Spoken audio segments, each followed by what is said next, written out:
उष्ट्रः अस्ति। उष्ट्रः स्वभावेन वक्रः अस्ति। सः सर्वदा दोषम् एव पश्यति। एकदा सः वने अटति। मार्गे सः वृक्षस्य उपरि एकं शुकं पश्यति। उष्ट्रः शुकाय कथयति, हे शुक, तव चञ्चु वक्र अस्ति। शुकः लज्जामः भवति। उष्ट्रः अस्ति अग्रे चलति। मार्गे सः कुक्कुरं पश्यति। उष्ट्रः कुक्कुराय कथयति, हे कुक्कुरस्य तव पुच्छं वक्र अस्ति। कुक्कुरः लज्जाम् अनुभवति।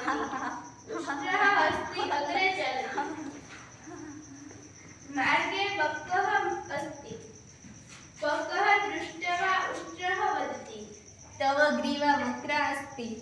बकः उष्ट्रं प्रति पश्यति अपि न। मार्गे शृगालः मिलति।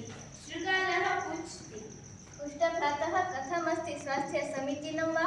स्वास्थ्यं समीचीनं, किन्तु अन्यत्र किमपि समीचीनं नास्ति। शुकस्य चञ्चु वक्र, कुक्कुरस्य पुच्छं वक्र, बकस्य ग्रीवा वक्र। शृगालः वदति, शुकस्य चञ्चु वक्र, किन्तु सः मनुष्यवाणी वक्तुं शक्नोति। कुक्कुरस्य पुच्छं वक्र, किन्तु सः स्वामी भक्तः अस्ति। बकस्य ग्रीवा वक्र, किन्तु तस्य एकाग्रता प्रचलिता।